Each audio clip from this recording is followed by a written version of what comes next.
Alors je vais corriger, l'exercice on m'a demandé aussi le 4 un petit peu, je le note.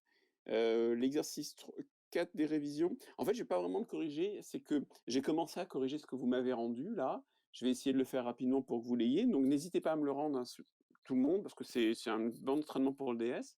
Vous le rédigez bien. Si vous voulez en faire plus, vous en faites plus, ça me dérange pas du tout, vous êtes pas obligé de m'expliquer. Ah oui, à propos, bref aparté. Sur Classroom, je vous rends les exos et très souvent, il vous indique que c'est du non rendu. Alors qu'en fait, vous l'avez fait, je l'ai corrigé et je l'ai rendu. Et je ne sais pas pourquoi il écrit du non rendu. C'est une sorte de bug, je crois, ou c'est parce que certains d'entre vous le rendent. Vous savez, je le mets pour toute la classe. Du coup, certains d'entre vous, il est en non rendu. Vous voyez ce que je veux dire? Ce qui est normal, hein, c'est pas du tout anormal. Mais du coup, pour tout le monde, il a l'air de l'être. Donc je comprends pas très bien. Donc quand je dis que je l'ai rendu sur Classroom, vous faites pas gaffe aux mails et tout, vous allez le voir, vous allez le télécharger sur Classroom et normalement vous voyez mes annotations, d'accord? Et si vous les voyez pas, il y a encore un autre bug, et ben vous me demandez, je vous le dis. Mais souvent c'est des bugs, hein, faut pas bon. Donc je disais donc, j'ai commencé à le corriger et j'ai corrigé celui de Marie qui a bien travaillé, hein, je critique pas, mais j'ai trouvé intéressant qu'elle ait fait, des erreurs, assez classiques et sur lesquelles je voudrais revenir. C'est des erreurs de compréhension et du coup, bah, si elle a pas bien compris le sujet et qu'elle a fait ses erreurs, bah, je voudrais les expliquer parce qu'elle connaît son cours visiblement, puis elle a bien rédigé, mais elle a pas compris les questions. Donc je trouve ça intéressant à corriger. Et elle est d'accord, hein, je fais pas sans son avis. Donc la première question, je sais pas si vous l'avez sous les yeux, je vous conseille de le prendre. La première question, c'était, on demandait le noyau d'une application. Attendez, moi je l'ai pas sous les yeux, donc je vais le prendre rapidement. Il est là. Il est voilà, il est là, voilà. Donc on vous donnait une application à l'aide d'une matrice et on vous disait montrer donc on vous donnait un vecteur, on vous disait montrer que car f égale vect de u. Alors Marie, ce qu'elle a fait, vous voyez ici, là, elle a montré que, u appartient à car f, que u est un élément de car f. Alors c'est bien, mais en fait, a priori, c'est une perte de temps. En fait, elle a pas compris la question, d'accord? Heu, bon, sans commentaire, pourquoi pas? C'est pas une idée idiote, mais c'est une perte de temps. Ensuite, elle dit, bon, donc U appartient à carré, enfin, c'est ici. Après, bon, là, elle a mal écrit, elle a dit dimension de carré égale 3. Alors, je me demande d'où elle sort ça. Ça, c'est vraiment une grosse bêtise. À la limite, ça pourrait être, c'est pas 3, hein, la dimension de carré, parce que si la dimension de carré c'est 3, ça veut dire carré c'est tout l'espace, parce que c'est l'espace est dimension 3. Donc là, elle veut dire que carré égale R3. J'ai pas compris. Je vois pas très bien ce qu'elle veut dire et même de toute façon, il faudrait qu'elle le démontre. À démontrer de toute façon, d'accord? Mais c'est pas ça le truc. C'est pas pour ça que je voulais corriger, c'est pas pour ça que je voulais corriger devant vous, c'est parce qu'en fait, elle a pas compris. En fait, ici, il faut calculer carf. Il faut calculer carf comme on fait d'habitude. Système, d'accord? Ce qui se passe, c'est que le sujet, vous suggère en quelque sorte une base de caref. Il vous suggère de trouver un certain résultat. Mais peu importe, vous faites votre méthode habituelle et à la fin, vous vous arrangez pour retrouver le résultat de l'énoncé. C'est pas normalement, c'est pas très difficile. Vous pouvez par exemple, j'écris, c'est un peu, je vais effacer, hein, mais par exemple, vous pouvez trouver que caref, c'est vect de quoi? De 4, 2 moins 4 par exemple. Vous pouvez trouver ça, d'accord? Or, on vous demande de trouver 2, 1 moins 2. Ben, c'est pas grave, vous allez le changer. Vous voyez ce que je veux dire? Vous allez trouver un certain résultat et puis faire un petit effort pour trouver celui de l'énoncé, c'est tout. Donc je répète, en fait, il fallait comprendre la question. La question, c'était calculer car f et ensuite retrouver le résultat de l'énoncé. Vous voyez, c'était une question intéressante à corriger, hein. Voilà. OK. Ensuite, là, elle a fait une autre erreur. Hem, donc la question suivante, c'est: «Quel est le rang de A? La matrice A est-elle inversible?» Alors, en fait, ce qu'il faut faire en général, faut y penser même si on ne vous le demande pas. Quand vous avez trouvé le noyau ou l'image, l'un ou l'autre, il faut tout de suite penser au théorème du rang. D'accord? Et là, elle n'y a pas pensé, et du coup, elle a dit une bêtise. Parce que si vous avez le théorème du rang, bah, à ce moment-là, le rang de A, qui est en fait le rang de l'application linéaire, associée, hein, F, le rang de F, eh bien, c'est 3 moins la dimension de KF et la dimension de KF, on l'a fait avant, donc c'est 2. Voilà. Si elle avait pensé au théorème du rang, cette question, ça aurait été immédiat. Elle y répondait tout de suite. Or, elle n'y a pas pensé, elle a fait un calcul et en plus, elle s'est trompée dans son calcul et elle trouve 3. Et pour combler le tout, elle trouve un mauvais résultat et elle s'en est pas rendue compte parce qu'elle n'a pas utilisé le théorème du rang. Donc vous voyez, là, il y a aussi une erreur de compréhension. Il faut bien comprendre que le théorème du rang, vous devez l'utiliser tout le temps, même si on ne vous le demande pas. Vous mentalement, vous vous dites: «OK, je fais le théorème du rang, ça va me donner un renseignement utile». À un moment donné et puis si ça ne vous donne pas de renseignement utile, de toute façon, vous savez, c'est une soustraction à faire, donc c'est pas ça qui vous a pris du temps. D'accord? OK. Alors par contre, ce qui est bien, c'est elle a bien dit que c'était inversible, donc ça, c'est cohérent. C'est faux, mais cohérent, hein. D'accord? Donc ça, c'est faux. OK? Là, il y a une erreur de calcul visiblement, quelque part, je sais pas où, j'ai pas regardé, mais je sais qu'il y a une erreur de calcul puisque c'est pas le bon résultat. OK. Je continue, donc ensuite elle s'en est bien sortie, hein, ça c'est bien, parce qu'on vous dit: «Déterminer le vecteur dont la deuxième coordonnée est 1 tel que f de v égale u» et elle a tout de suite pris la deuxième coordonnée égale à 1, donc ça c'est une bonne chose. Vous voyez, elle n'a pas pris comme deuxième coordonnée une inconnue ici, elle a pris directement 1, donc ça c'est une très bonne idée, ça évite le travail. Et donc la magie, c'est que ça marche, hein. Donc ça c'est très, très bien. Là, c'était juste une petite subtilité. Bon, mais vous inquiétez pas, je donne la question, c'est un exercice que je donne assez souvent et puis à chaque fois que je le donne, j'ai des erreurs. J'aime bien cet exo parce qu'il est très complet. En fait, la question, c'est montrer, la question, consiste à montrer qu'il y en a qu'un seul. Bon, c'est un détail, hein, si vous manquez ça, bah, en effet, il y a écrit: «Démontrer que le vecteur W, dont la deuxième coordonnée qui vérifie est». Donc en fait, il fallait montrer que non, bah, en fait, ça montre que en fait, vous montrez ça.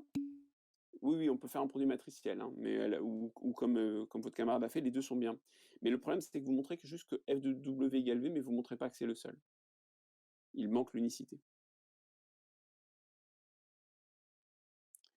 Et pour cela, ben, c'est comme la question sur le noyau ou comme la question précédente. En fait, il faut résoudre le problème comme si on vous donnait pas la réponse et vérifier que vous trouvez la réponse de l'énoncé. D'accord? C'est très souvent en algèbre, hein, parce qu'en fait, on veut vous donner, le résultat pour que vous puissiez avancer dans l'exercice. Parce que si vous faites une erreur de calcul, bah, vous risquez de pas pouvoir avancer, donc il faut que vous fassiez la méthode classique et puis ensuite que vous retrouvez le résultat. D'accord? Ensuite, montrer que machin est une base, donc après ça en est très bien sorti, il y a aucun souci, hein. Fallait montrer que la famille de 3 vecteurs est une base. Elle prend, la matrice, elle montre que c'est de rang 3, elle dit bien que le rang égale la dimension égale le cardinal, c'est parfait. Ça c'est très, très bien, ça en est très bien sorti. Très bien, hein. Étudier l'inversibilité grâce au système associé, c'est nickel. Elle a trouvé sa matrice inverse et elle pense à faire la vérification, c'est très bien aussi. Pensez-y à votre vérification parce que ensuite vous avez du calcul matriciel. Si vous ne faites pas, la vérification et que le résultat n'est pas bon, vous ne pouvez pas faire la suite et vous êtes vraiment embêté, en fait. Alors qu'en fait, c'est une erreur de calcul, d'accord. Bon, vous aimez pas relire vos erreurs de calcul, je comprends, mais c'est une erreur dans ce contexte. C'est pas parce que vous allez la trouver l'erreur, c'est quand même que des systèmes, hein. Donc là, c'est très, très bien. Et ensuite, voilà, alors ça, c'est très bien. Elle a bien trouvé sa matrice, ça, c'est super aussi. Alors moi, j'aurais plutôt rédigé comme ça, j'aurais dit f de u égale 0, f de v égale, que je ne me trompe pas, hein, f de v égale u, voilà, et f de w égale v. Je trouve ça plus lisible, parce que du coup, là, vous avez f de u qui vaut 0, f de v qui vaut bien u, voilà, et f de w qui vaut bien v. Donc, vous voyez, on passe facilement de l'un à l'autre, c'est très très bien. Alors, une autre erreur de compréhension. L'énoncé dit, pour la question 4b, calculer n puissance k pour k appartenant à une étoile. Je suis d'accord que l'énoncé vous dit calculer, mais vous devez comprendre qu'en maths, il faut toujours démontrer. Il ne faut pas juste donner le résultat. Effectivement, la question, c'est calculer. Donc, vous pouvez vous dire, bah, si je donne le résultat, on me dit de le calculer, je donne le résultat, c'est bon. Non, quand même, il faut comprendre l'idée. Il faut j'appelle ça une justification en l'occurrence, mais c'est une démonstration, d'accord? Donc votre camarade, ce qu'elle fait, c'est qu'elle calcule n au cube et puis après, hop, elle donne juste le résultat. Mais ça va pas, hein. Là, il me faut justification. Surtout que là, la justification est très facile à faire. Il suffirait de dire n puissance k, c'est n puissance k moins 3 fois n au cube, d'accord? Et donc du coup, bah, c'est n puissance k moins 3 fois 0, et donc ça fait 0, d'accord? Donc en fait, c'est pour ça qu'on vous dit que ça, c'est ça le calcul, hein, voilà le calcul. Et un calcul, en fait, c'est une démonstration, hein. Non, non, il n'était pas à faire, mais comme Marie l'a fait, et que je trouve intéressant son erreur, j'ai trouvé son erreur intéressante, je continue. C'était pas à faire, il y avait que les 3 premières questions. Mais si vous voulez faire plus, vous faites plus, hein. D'accord? Donc là, je continue, c'est pour vous expliquer, il y a écrit calculer, mais encore une fois, il faut démontrer. Vérifier que A égale PNP-1, bon, bah, alors c'est là que, heureusement, ça marche bien, mais c'est là que si vous ne faites pas la vérification, vous ne trouvez pas le bon résultat. Mais ceci dit, c'est pas très grave, l'énoncé était très gentil parce qu'il vous donnait le résultat, d'accord? Et ensuite, en déduire que A puissance k égale 0,3, et là, elle en fait un peu trop. Alors là, elle commet une ça c'est là, je mets un O quand même, hein, Marie. Le reste, je vous en veux pas de vos erreurs, mais là, je vous en veux. C'est une grosse bêtise. Je vous rappelle que quand vous avez PNP-1 comme ça, au cube, avec des matrices, je vais vous le noter à côté, avec des matrices A puissance AB puissance K est différent de A puissance K, B puissance K, avec des matrices. En général, hein, parfois ça marche, mais en général, c'est faux. Alors ici, vous allez voir pourquoi. Bah, parce que si je fais le calcul, ça fait PNP-1 fois PNP-1 fois PNP-1. Et les matrices, elles ne commutent pas. Donc là, je ne vais pas pouvoir, le P-1, je ne vais pas pouvoir le promener et le mettre à la fin. C'est pas possible. Ok, parce qu'il n'y a pas le produit n'est pas commutatif. Et c'est pareil, le P là, je ne vais pas pouvoir le trimballer ici pour mettre un carré, et lui, le trimballer là pour mettre un carré, pour mettre un cube. Vous voyez? En fait, il faut que je développe comme ça, puis là, les PP-1 se simplifient, et je vais trouver P n cube P-1. On l'a fait souvent, ce calcul, hein. Faut vous en rappeler de ça, hein, d'accord? Et en fait, tout ça, vous avez fait trop vous avez, tout ça, ça sert à rien, ça se fait très rapidement. Vous avez Pn P-1, donc c'est A, hein. A puissance K, c'est PNP-1 puissance K, et par ce calcul-là, donc je le recommence, PNP-1, PNP-1, hop, PNP-1, K fois, eh bien ça fait Pn puissance K, P-1. C'est vraiment à connaître, hein. C'est vraiment à connaître. Vous l'utiliserez beaucoup l'année prochaine. J'essaye de faire un joli cœur, mais je peux pas de nouveau cœur, voilà, un peu plus joli. D'accord? Et du coup, bah, évidemment, ça fait P03, P-1 si K est plus grand que 3. Et donc ça fait 0,3. Donc ça, c'était un petit oubli. Et vous penserez à réviser pour lundi, pour l'algèbre, vous penserez à réviser un peu le calcul matriciel, hein, bien sûr, hein. Ça va de soi. Ça va de soi. OK? Question 5A. Clarisse m'a posé la question hier et c'était une question intéressante. Eh bien, encore une fois, mais là, c'était pas évident parce qu'on l'a pas fait souvent, ce genre de question. Encore une fois, on vous donne le résultat, mais en réalité, il faut partir de 0. Il faut faire comme si vous vous posiez la question et trouver le résultat de l'énoncé. Donc heu, ici, ce que fait, Marie, donc je vous laisse le lire vite fait.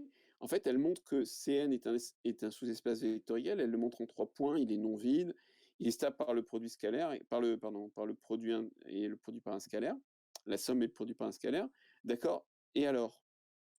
Parce que c'est pas vraiment la question qu'on vous pose. La question qu'on vous pose, c'est montrer que Cn égale vecte de INN². Et ça, du coup, elle ne le fait pas du tout. Et elle est complètement bloquée. Et en fait, ce qu'il fallait faire ici, c'est prendre une matrice, je ne sais pas comment on peut l'appeler M.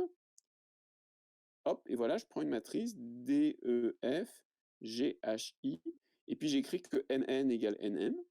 Donc N, je la connais, hein, je l'ai faite avant. Ça vous fait un système que j'écris pas. Et comme par hasard, vous allez trouver D égale H égale G égale 0, A égale E égale I, B égale F. D'accord? C'est ce que vous allez trouver. Et à la fin, eh ben, ça veut dire que M est de la forme A A, 0, 0, 0, B, B, C. Voilà. OK?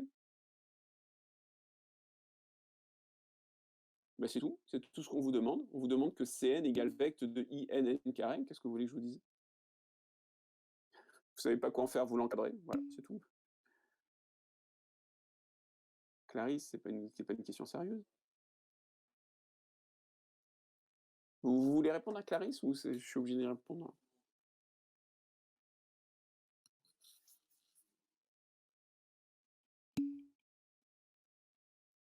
Mais c'est la définition du vecte, Clarisse. C'est exactement la définition du vecte.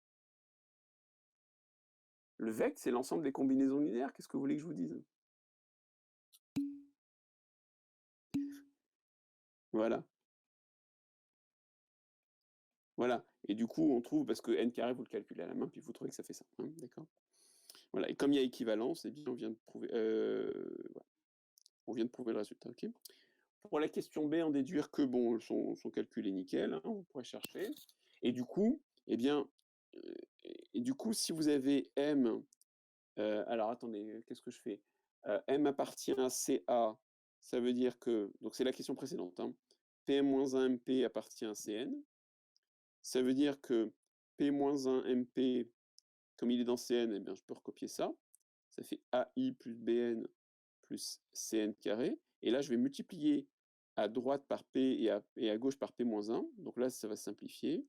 Et là, AI plus Bn plus Cn carré, voilà, fois P-1. OK? Et comme par magie, donc PAI P-1, j'espère que vous voyez bien, PAI P-1, ça me fait AI. Là, ça me fait BPN P-1, mais par hasard, c'est A, magie. Et là, c'est CPN carré P-1. Et tiens, c'est magique, c'est A carré. Et donc, du coup, on a le résultat. OK? Alors, la question D est la question vraiment pas évidente. Faut montrer, parce que là, vous avez un vecte. Du coup, vous avez M appartenant à vecte de I à A carré. C'est le résultat de cette question. Et pour la dernière question, la question D, la question 5D, eh bien, il faut montrer que cette famille est libre. Bon, ben, je vous laisse, je vous dis pas, vous pourrez regarder le corriger si vous voulez, mais je vous conseille de chercher, c'est intéressant. Comment on montre qu'une famille de matrices est une famille libre. C'est pas très difficile si vous prenez la question du bon côté. C'est vraiment facile. Il faut comprendre la question et mettre en place une solution. D'accord? Voilà, merci Marie pour votre participation. Donc, hein, vous voyez ce que je veux dire? Vous avez compris, hein, je voulais corriger ça pour vous montrer qu'il faut bien comprendre le sens des questions. En fait, 9 fois sur 10, on vous demande d'appliquer la méthode du cours. Et voilà. Et après, bah, vous arrangerez pour que votre méthode du cours, à la fin, le résultat, il donne, vous le mettez en relation avec la question posée, quoi. 9 fois sur 10, parfois, il y a un peu d'originalité, mais pas tant que ça. Est-ce que je peux changer d'application? Ça va? Vous me dites si je vais trop vite. Mmh. Non, Alix, parce qu'en fait, ce qui se passe, c'est que c'est cette équation-là que vous voulez résoudre. D'accord? Et ça fait, alors, ça fait un gros système, mais qu'il n'y a que 3 inconnus. Et ça fait pas forcément le système auquel vous pensez. OK? Et bon, il y a une solution, vous verrez dans le corrigé, j'ai utilisé une solution encore plus simple. C'est pas si évident, hein, enfin, c'est pas si évident. On l'a jamais fait. Donc ça va vous sembler un peu original, mais ceci dit, ensuite, une fois que vous y pensez, vous écrivez le système, mais après c'est tout droit, hein, c'est pas dur. Par contre, ça fait quand même 9 équations. Bah oui, parce qu'il y en a une par coordonnée, hein. 9 équations et 3 inconnues. Donc ça fait quand même un système house, hein. OK? Mais pas dur. Bien, hop, c'est parti. Donc, merci. Ah, vous vouliez que je regarde le début du 4, hein? Alors, l'exercice 4, vous savez, il est vraiment pas très difficile, mais je rigole pas du tout. Et d'ailleurs, je me souviens, je l'ai donné l'année dernière, hein, c'est mon dernier DS de l'année dernière. Heu, En fait, il faut juste, mais faire votre calcul, mais tel quel, quoi. Faut pas se poser de questions. Là, par exemple, on vous dit: «Je fais la question 1A». Vous posez pas de questions. Je vous garantis, ça marche très bien. Donc f moins a identité, voilà, rond F moins B identité. D'accord? Et puis F, il a une définition, c'est AP plus BQ. Ben, on y va, hein? Ça fait AP plus BQ moins A identité. Et il y a aussi autre chose, c'est que P plus Q égale identité. Donc identité, c'est P plus Q. Attendez, même pas. Attendez, je vais faire différemment. Je vais faire différemment pour vous montrer à quel point c'est simple. Vous savez pas quoi faire. Ben, vous développez F carré moins BF moins AF plus AB identité. Très simple. Très, très simple, d'accord? Faut montrer que c'est égal à 0 à la fin, OK? Bon, qu'est-ce qu'on fait avec ça? Ben, on regarde l'énoncé. F carré, c'est A carré P plus B carré Q. C'est l'énoncé. Je ne peux pas vous dire autrement. Ensuite, moins B facteur de A, alors c'est moins B, bon, peu importe, allez, on va dire que j'ai rien vu. AP plus BQ moins A, AP plus BQ. Voilà, tout simplement. Plus AB identité. Je lis les propriétés de l'énoncé, d'accord? Je développe A carré P plus B carré Q moins ABP moins B carré Q moins A carré P moins ABQ comme ça, plus AB fois identité. Oh, ça simplifie. Toc, hein. Mais bien entendu, c'est exactement le principe, hein. C'est vraiment, je peux pas vous dire autrement, hein. Rond se calcule avec des applications linéaires, hein, bien sûr, hein. Comme un produit. Alors attention, comme un produit, je vais bien mettre matriciel, hein, bien sûr, hein. Donc il a un peu il n'est pas commutatif, il n'est pas, comment on dit, intègre, etc., etc., hein. Il a ses petits pièges, hein, d'accord? Et puis ensuite, j'ai terminé puisque là, je peux écrire AB facteur de P plus Q plus AB identité. Et puis P plus Q, c'est l'identité, voilà, ça fait 0. Voilà, d'accord? Et puis vous faites l'autre, ou vous vous arrangez, parce qu'il y a plusieurs à démontrer, voilà. Et puis vous descendez comme ça, vous faites la question 1A se fait comme ça, la question 1B se fait comme ça, la question 1C se fait comme ça, la question 2 se fait comme ça par récurrence, la question 3 se fait comme ça, enfin vraiment, c'est super facile. C'est un exo qui se fait vraiment très vite. Mais j'aime bien le donner parce que, en fait, il impressionne les 2 tiers de la classe. Et le petit tiers qui se laisse pas impressionner, c'est pas forcément des gens forts ou des gens bons ou des gens qui ont l'habitude d'avoir des bonnes notes, juste les gens qui juste lisent l'énoncé et qui font, voilà, qui font juste le B à bas, bah, en fait, ils y arrivent très bien. C'est pour ça que j'aime bien cet exercice. Il est psychologique, hein. Il fait un tri psychologique, je trouve ça pas mal. Ok. D'autres questions sur le 4? Vous voulez que je fasse autre chose? Sur l'exercice 4?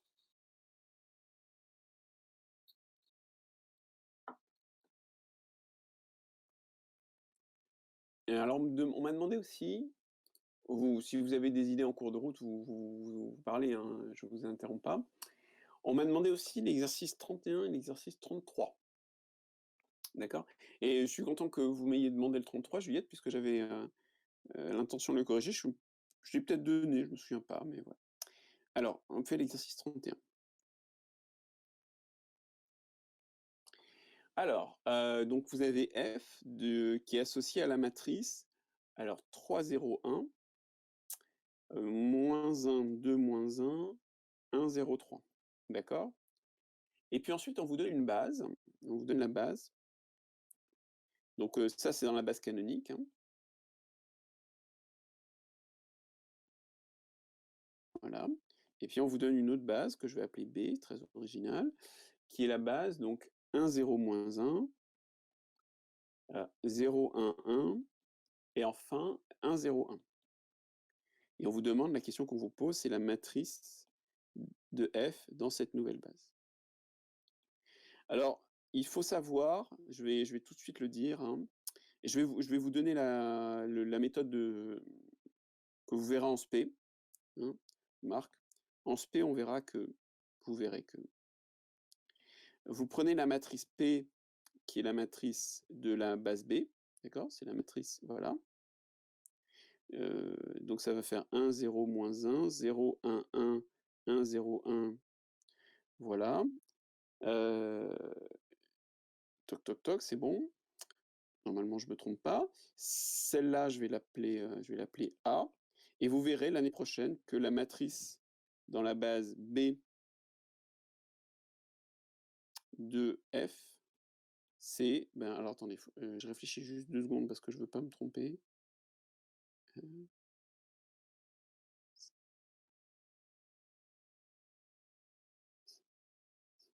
J'espère que je me trompe pas. C'est P-1 AP. J'espère que parce que je sais jamais si P-1 AP ou PA P-1 parce que voilà. Tout simplement, d'accord? Ça, c'est du cours. Et donc l'année prochaine, vous aurez une méthode absolument automatique. Vous aurez ça s'appelle une matrice de changement de base.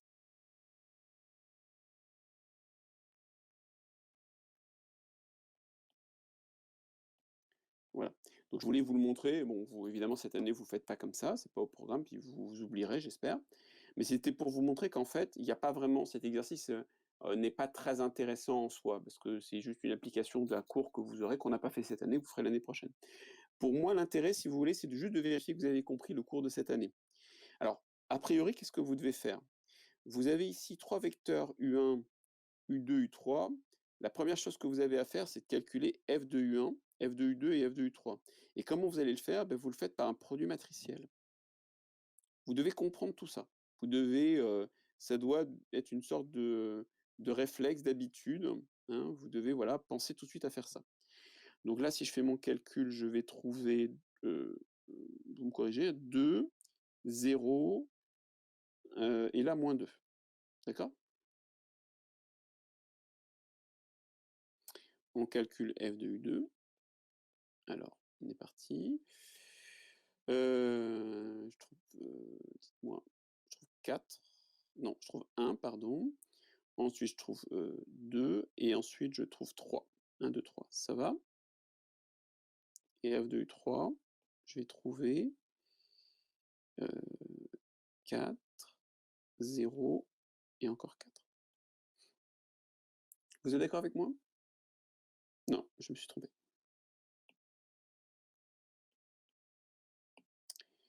Pardon, je me suis trompé. Là, je trouve 0, là, je trouve 2 et là, je trouve 2. Voilà. Ouais, voilà. Merci, oui, j'ai fait, je me suis embrouillé. Mmh. Et alors, normalement, vous devez tout de suite voir comment exprimer ces images en fonction de U1, U2, U3. Vous devez le voir, vous devez faire par un calcul mental, par une astuce. Parce que vous n'avez pas justement ce théorème de Spé. Et que j'aime pas vous faire des systèmes avec ça, parce que, enfin, c'est pas que j'aime pas, c'est que bon, ça n'a pas d'intérêt. S'il y a une formule, je vois pas pourquoi on ferait une méthode longue avec plein de systèmes, quoi.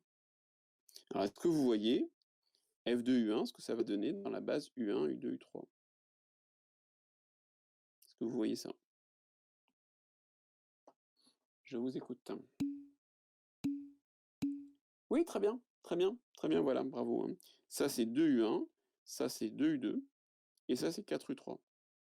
Et donc du coup, ma fameuse matrice dans la base B de F, eh bien, je trouve 2, 0, 0, 0, 2, 0, 0, 0, 4. Voilà, très bien. C'est vraiment, vraiment important de comprendre ça. Sinon, le cours de l'année prochaine vous échappera complètement. Et il y a plein d'exercices que vous comprendrez pas du tout. Pourtant, c'est pas dur, hein. Enfin, c'est pas dur. Justement, c'est peut-être, parfois la simplicité est difficile, mais bon, on en reparlera. Ça va? C'est bon? Alors, passons maintenant à l'exercice 33. Il y avait un exercice, sur que les colonnes soient égales aux lignes, j'ai pas compris. Ah, que les colonnes soient égales aux lignes. Les colonnes sont égales aux lignes. J'ai pas compris.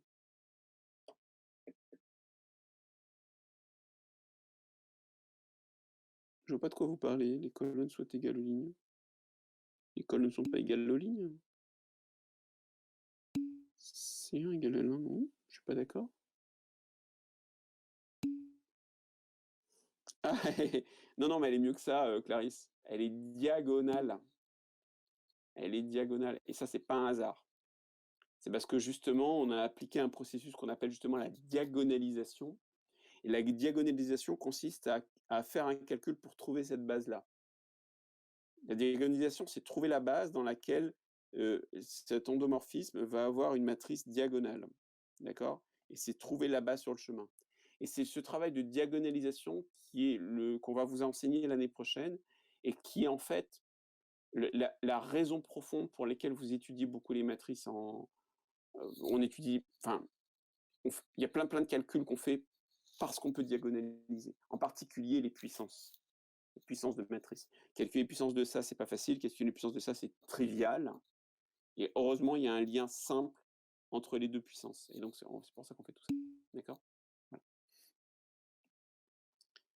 Si on était en classe et qu'on avait, par exemple, fait un peu plus d'exercices, qu'on avait bien avancé, etc., je vous aurais fait des exercices de diagonalisation. Comme ça, j'aurais un petit peu avancé sur le programme de spé. J'en ai pas fait, c'est pas grave. Hein. C'est pas gênant, franchement. J'aime bien le faire parce que on est en fin d'année, je vous montre un peu ce qui se passe l'année prochaine, je trouve ça sympa, je trouve que ça rassure un peu tout le monde, puis c'est pas dur. Alors je continue. Je devais faire, il y a l'exercice 10 qui était un peu en plan, alors je peux le corriger si vous me demandez, mais je vais faire d'abord le 33 et le 33 et le 10 sont vraiment les mêmes techniques. Donc normalement, une fois que j'ai fait le 33, vous êtes capable de faire le 10 normalement. Alors, on prend, pas évident, on prend une application, oui d'accord Alix, pas de problème. On prend une application linéaire, donc un endomorphisme d'un espace vectoriel de polynômes. Et à un polynôme P, on associe x plus 2 fois P' de x moins P de x plus 2.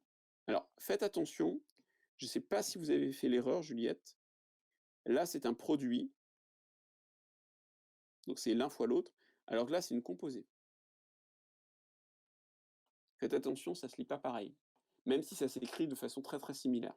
Ok?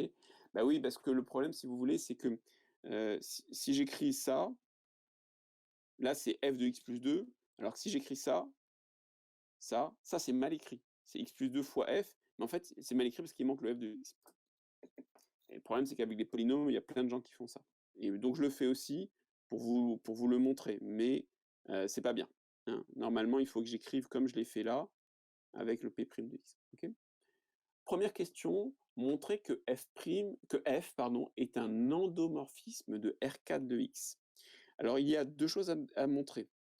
Hein, montrons que f est un endomorphisme, donc une application linéaire de R4 de x. J'en avais parlé à propos de l'exercice 10, il y a deux choses à démontrer. D'abord, premièrement, montrons que quel que soit P appartenant à R4 de x, donc quel que soit P un polynôme de degré plus 4, f de P est un élément de R4 de x. Je vous en avais parlé. D'accord, c'est écrit dans l'énoncé, mais vous devez comprendre qu'il faut quand même le faire. C'est un implicite de l'exercice, d'accord? C'est purement scolaire. C'est un contexte purement scolaire. Intellectuellement, on se dit que, évidemment, si c'est donné, bon, bah voilà. Mais voilà, c'est une question, il faut comprendre. Donc, il y a des points pour ça. Donc, faites-le, comme ça, vous gagnez les points. Si vous ne le faites pas, vous n'avez pas les points, c'est pas gravissime. C'est pas une erreur très grave. Alors, ça se fait assez facilement. Si le degré de P est inférieur ou égal à 4, hein, je vous rappelle, c'est ça. Hein, c'est ça que ça veut dire. P appartient à R4 de x. Alors, qu'est-ce que vous pouvez me dire du degré de P'? Je vous écoute. Si vous avez un polynôme de degré. Nickel. Alors, pas Marie-Sara, hein, j'espère que vous avez oublié le inférieur ou égal. Hein. On n'affirme pas d'égalité là, hein, mais on n'en a pas besoin. Ouais. Donc, x plus 2 fois P' de x, hein, son degré. Ben, là, j'ai un degré inférieur ou égal à 3. Là, j'ai un degré égal à 1. Donc, quand je vais faire le produit, ben, je vais monter le degré d'une unité. Donc, je peux affirmer qu'il est inférieur ou égal à 4. Voilà. D'accord ? Le degré de P de x plus 2, bon, ben, il n'y a pas de souci. Là, j'ai un polynôme de degré inférieur ou égal à 4, que je compose avec un polynôme de degré égal à 1, mais c'est bon, ça reste inférieur ou égal à 4 en termes de degré. D'accord ? Quand je compose, vous voyez, il se passe un truc comme ça. Je vais avoir, par exemple, je vais avoir 4x4, puis quand je le compose, ça va donner 4 facteur de x plus 2 puissance 4. Mais en termes de degrés, ça ne change rien. Okay, et puis après, bien entendu, je fais la différence de ces deux-là. Pardon, excusez-moi. Voilà. Je fais la différence de ces deux-là, hop, et ça me donne que le degré de f de p est inférieur ou égal à 4. Donc vous voyez, c'était vraiment pas une question difficile, c'était vraiment de l'ordre de la vérification. Hop. On n'a pas montré grand-chose, hein, si c'est ce qui vous tracasse. Mais oui, on n'a pas montré grand-chose, parfois ça arrive. Okay. Et puis maintenant, il y a peut-être la partie un peu la plus longue à écrire, mais qui n'est pas dure non plus. Hein, petit b, montrons que f est linéaire.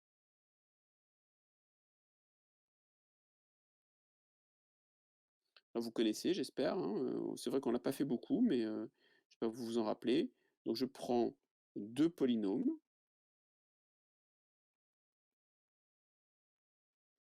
De degré au plus 4. Je prends un scalaire quelconque. Et puis c'est parti, je calcule f de lambda p plus q.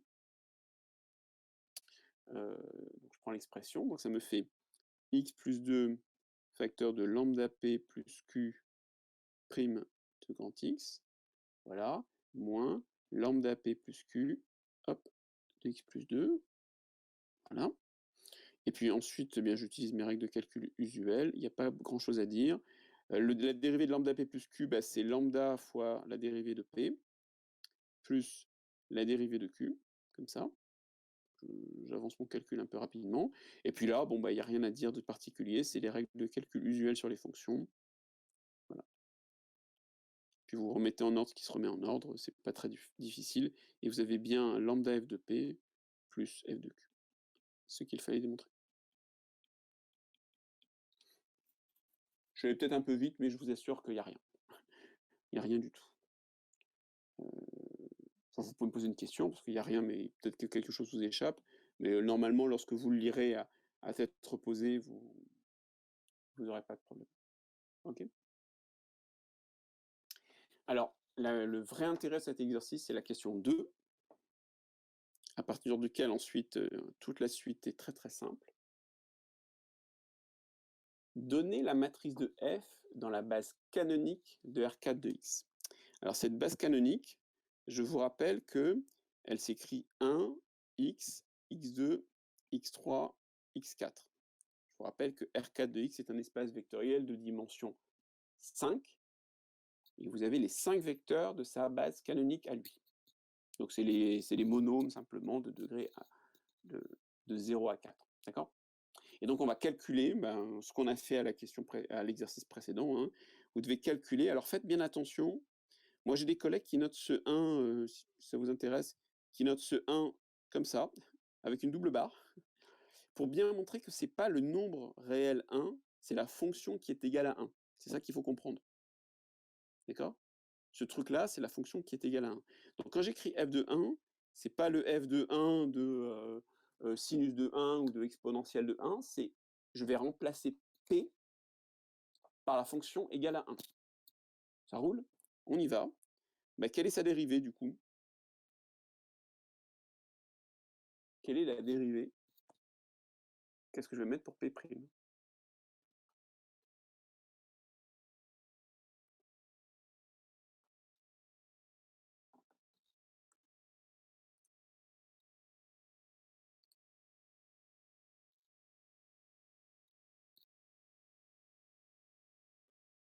Alors, très bien, je suis d'accord. Qu'est-ce que je vais mettre pour p de x plus 2?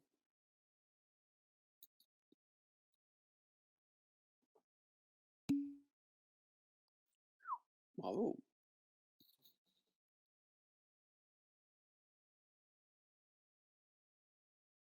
Tout simplement. J'ai terminé. On continue? F de x. Donc là, le polynôme p, c'est la fonction égale à grand X. D'accord? Donc p', c'est 1. Et p de x plus 2, c'est la fonction p de x égale grand X. P de x plus 2, qu'est-ce qui se passe? C'est que je remplace ce grand X, je le remplace par x plus 2. C'est ça l'idée de la composée. D'accord? Et donc ça va me donner tout simplement x plus 2. Donc ça fait x plus 2. D'accord? Et donc du coup, tout calcul fait, ça fait 0. Là, ça faisait tout calcul fait, ça faisait moins 1. Vous y êtes? La difficulté, c'est de bien comprendre que euh, la variable qu'on calcule sur une fonction, sur la fonction p, c'est pas facile, hein. Enfin, je sais que souvent, vous avez du souci avec ça. Après, il faut y arriver. Donc là, la dérivée de x2, c'est 2x. Donc je multiplie par 2x. Et puis là, c'est x au carré composé avec x plus 2. Donc ça fait x plus 2 au carré comme ça. Ok? Je vais calculer ça. Ça me fait 2x2 plus 4x moins x2 moins 4x moins 4. Et donc tout calcul fait, ça me fait x2 moins 4.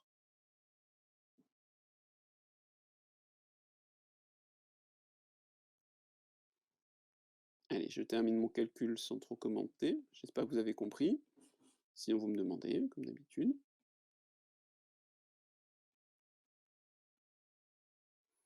Donc là, 3x3 plus 6x2 moins... Alors là, ça me fait du x3 moins 6x2 moins 3, 4, 12x moins 8, comme ça. Donc 2x3 moins 12x moins 8. Moi, j'espère pas me tromper dans mes calculs, hein, mais je pense que vous me faites confiance. Vous avez peut-être tort. Enfin, sur les calculs, faut faire confiance à personne. Voilà. Ok. Alors, j'en suis à 4x4 plus 8x3, voilà. Moins, donc là, un joli binôme de Newton. Donc, x4 moins 2 fois 4, 8. x3 moins 4 fois... C'est quoi? C'est 6, je crois, le facteur de milieu.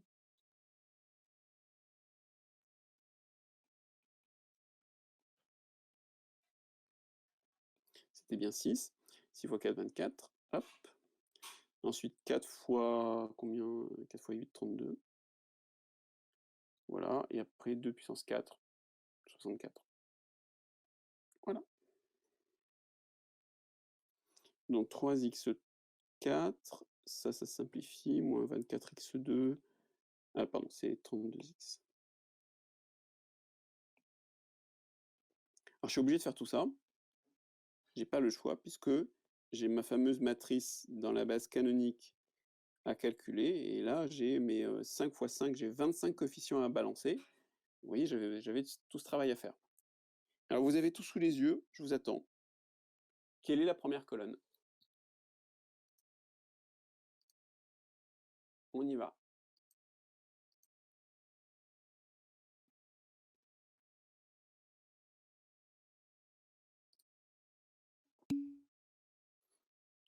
Je suis d'accord.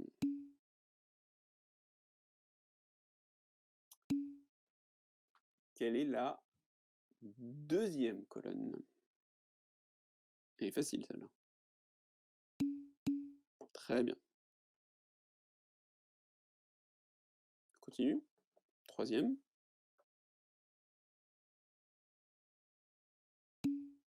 Très, très, très, très bien. Je crois que vous avez compris, là. Enfin, en tout cas, où il y en a, Alix, tout ça, vous avez compris. Marine. Puis je finis. Moins 8, moins 12, 0, 2, 0. Et enfin, moins 64, moins 32, moins 24, 0 et 3. Voilà. J'ai pas compris. Bah, par exemple, regardez, vous prenez ça, vous prenez celle-là, et puis les coordonnées, elles sont là. Ça, c'est la coordonnée devant x puissance 0, coordonnée devant x, coordonnée devant x carré. Devant x au cube, c'est le facteur fois 0, devant x4. Donc ce coefficient-là, hop, il va ici. Ce coefficient-là, toc, toc, toc, il va là, etc., etc. Puis on a fait pareil, donc tous les coefficients, on les met en colonne, en fait, hein, et puis on continue. Sachant que la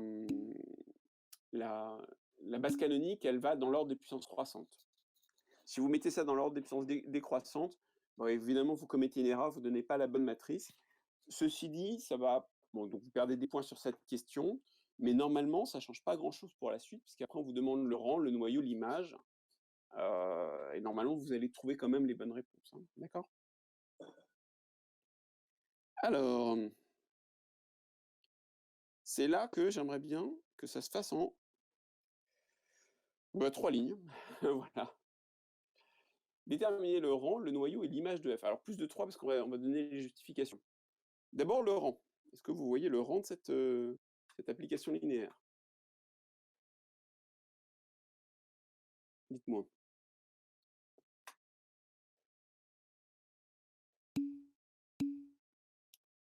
4, 3,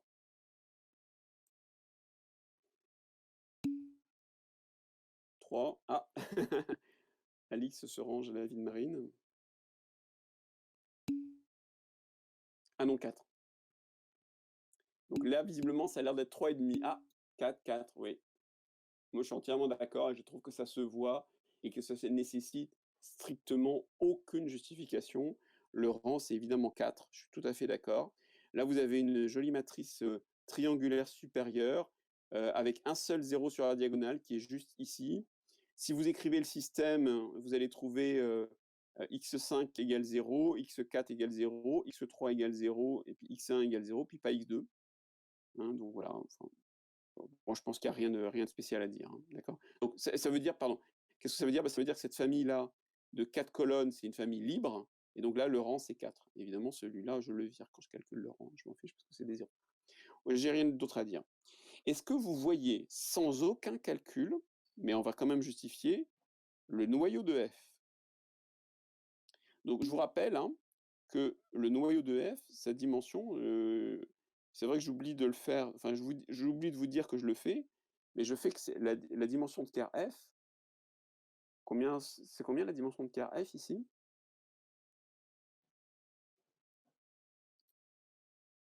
Moi je le fais toujours de tête, mais j'oublie de vous l'écrire, je suis un peu nul.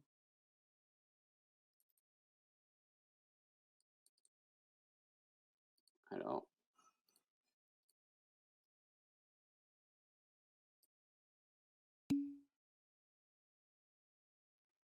non, non, elle n'est pas triangulaire supérieure, elle a des zéros sur la diagonale.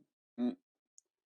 Alors Marilou, c'est pas tout à fait 1, c'est c'est pas loin de 1, c'est presque 1, c'est 1 d'après le théorème du rang. Donc c'est un tout petit peu à côté de 1. Si vous regardez bien votre droite des réels, il y a 1, puis juste à côté, il y a 1 d'après le théorème du rang. Voilà, et donc pour car f, est-ce que vous pouvez me donner car f, du coup? Vous avez une idée pour car f?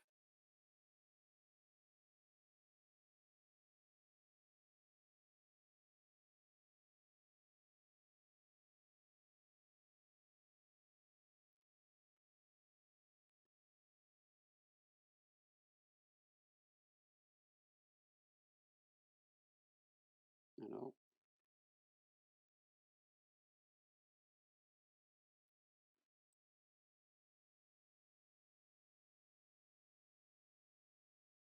personne pour car f? Vous ne voyez pas, avec cette matrice, un vecteur qui est dans car f? Parce que j'ai besoin que d'un seul, en fait. C'est ça l'astuce ici. C'est que comme je sais que car f est de dimension 1, si je trouve un vecteur dans car f, j'ai terminé. Je ne fais pas de calcul avec un système. Ce serait quand même sympa si j'y arrivais. Non, je suis pas d'accord, Alice. Je vois pas d'où vous sortez ça. Je vois pas pourquoi ça donnerait ça. Vous ne voyez pas, c'est sérieux? Il y a un vecteur qui visiblement, dont l'image va visiblement donner 0 ici. Quel vecteur? Il y a un vecteur. Ben oui, bravo, hein. Regardez lui là, là, l'image c'est 0 là. C'est l'image de qui ça? C'est l'image de x, tout simplement. Donc en fait, c'est bien grand X, hein. Alors on va expliquer pourquoi, hein. Je le trouve, mais je vais expliquer pourquoi. C'est, Marie, si elle m'entend, j'ai critiqué votre méthode, quand vous avez répondu à la question. En fait, j'ai pas critiqué votre méthode qui était une bonne méthode malgré une erreur. C'est juste que dans l'énoncé, vous aviez pas compris ce qu'on vous demandait. Mais là, en l'occurrence, c'est exactement ce qu'il faut faire. Je minimise les calculs, c'est le but, hein, d'accord? En effet, d'après la matrice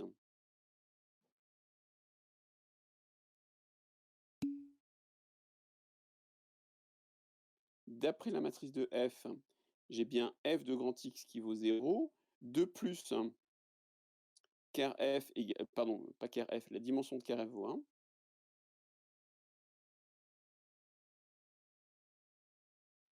Donc c'est ce vecteur non nul, hein, bien sûr, ce vecteur non nul forme une base de car f. Voilà, c'est terminé.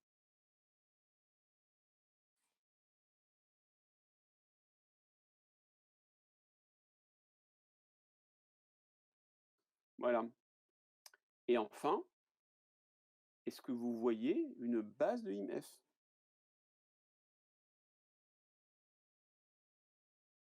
Toujours avec la matrice, hein, bien sûr, hein.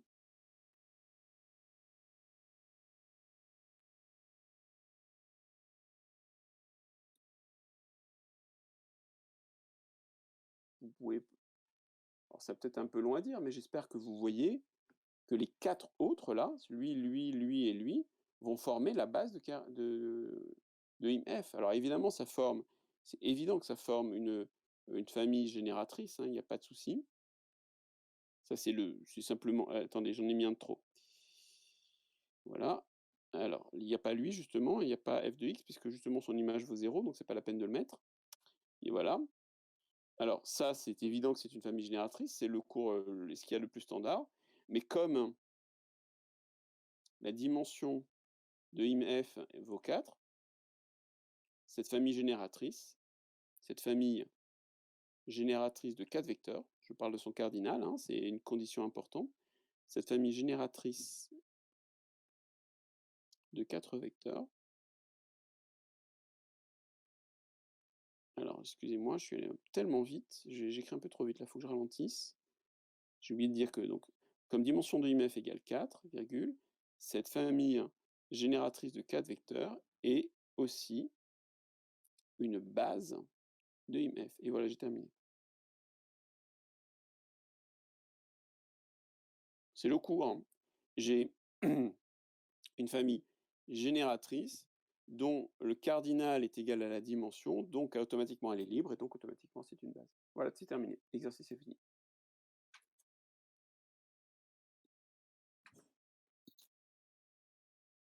Des questions?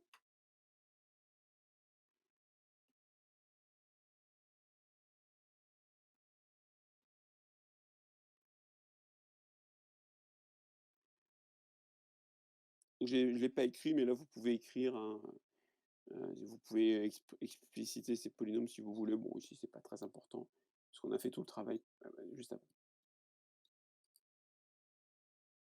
Alors, j'attends vos questions tranquillement. Je parle de l'exercice 10 puisqu'on me l'a demandé vite fait.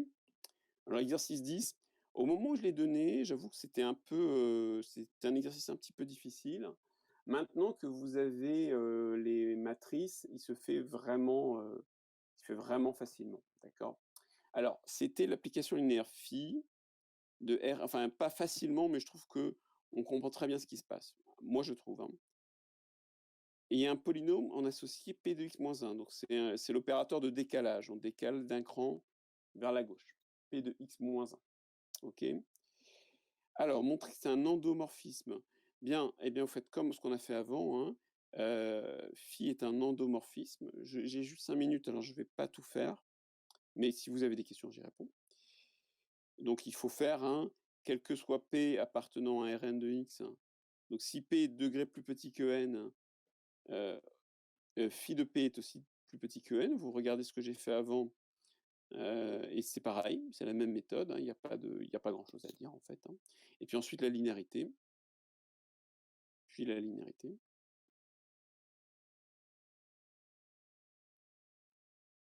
Pareil, il n'y a pas grand-chose à dire, ça s'écrit. Par contre, ce qui est intéressant, c'est déterminer ker phi.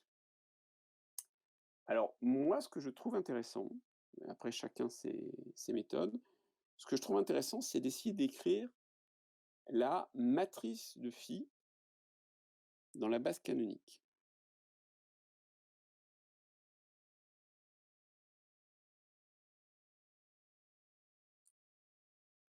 Qu'est-ce que ça donne? Eh bien, si je refais là, c'est phi de 1. Décidément, j'écris mal aujourd'hui. Hop, voilà. Là, je vais mettre phi de 1. Bah 1, c'est la fonction constante égale à 1. Si je l'applique en x-1, bah, ça me donne toujours la fonction constante égale à 1. 1, 0, pof, pof, pof, pof, pof, pof, 0. Là, je vais mettre phi de x. Bah, phi de x, c'est la fonction égale à x-1. Donc, ses coordonnées dans la base canonique, c'est 1, moins 1, pardon, 1, puis ensuite que des 0. Ensuite, hop, je prends un peu d'espace. Si je fais phi de x2, bah, c'est x-1 au carré. Ça commence par x carré moins 2x plus 1. On sait le faire. Donc là, ça va être 1, moins 2, 1, 0. J'espère que vous commencez à me voir venir. De façon générale, lorsque je vais faire la puissance, comme ça, je vais avoir x moins 1 puissance k. Alors, je ne vais pas le calculer, ça se calcule avec un binôme de Newton, mais en fait, je m'en fiche complètement. Ce qui m'intéresse, c'est de remarquer que ça fait x puissance k plus quelque chose, et là, c'est de degrés plus petit. Strictement plus petit que k. Donc du coup, sur n'importe quelle colonne, je vais avoir des coefficients non nuls, enfin pardon, nuls, 1 sur la diagonale et ensuite des 0. Voilà, c'est tout ce qui m'intéresse. Donc du coup, là, j'ai des 1 sur la diagonale. Au-dessus, j'ai des coefficients qui valent ce qu'ils valent. En fait, c'est les coefficients du binôme de Newton au signe près. Voilà. Et voilà ma matrice. Bon, j'ai une question pour finir pour vous. Pouvez-vous me donner le rang de phi? Et en déduire le noyau de phi? Je vous écoute, hein, tranquillement.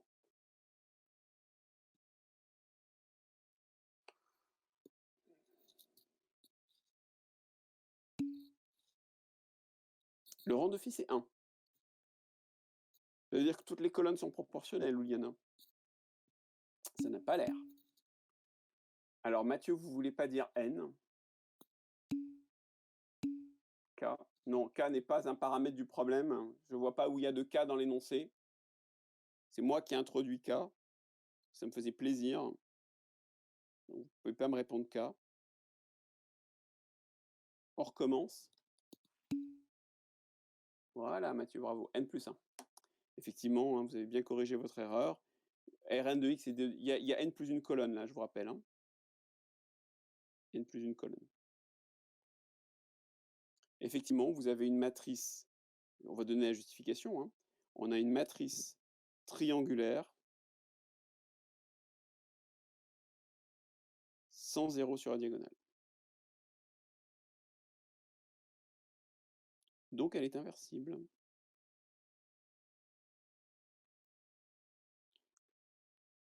Donc son rang, c'est n plus 1. Voilà. OK. Et du coup, quelqu'un veut me donner le noyau? Dépêchez-vous. Ça va aller vite.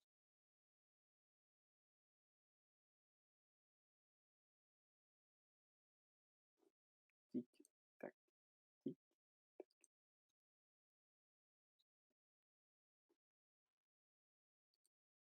Il vous reste 10 secondes avant midi. 9, 5, personne. Bip. Ah, dommage. Eh bien, tout simplement 0, hein, puisque en fait, mon application phi est en fait bijective. Hein, d'accord? Phi est bijective. Puisque la matrice est inversible, donc phi est bijective. Voilà. Je vous mets le corrigé de la révision pour le DS là sur Classroom. Je vous mets ça maintenant. Bon jeudi tranquille de révision. Si vous voulez du travail en plus, enfin si vous voulez des sujets de DS en plus en algèbre, vous me les demandez sur Discord par exemple. Si vous en avez assez, bah, vous en avez assez, tant mieux. Vous avez peut-être d'autres choses à travailler aussi. Et je vous les donne volontiers. Et puis vendredi, on commence autre chose et je réponds à des questions si c'est nécessaire. Voilà, je vous remercie. Bon appétit.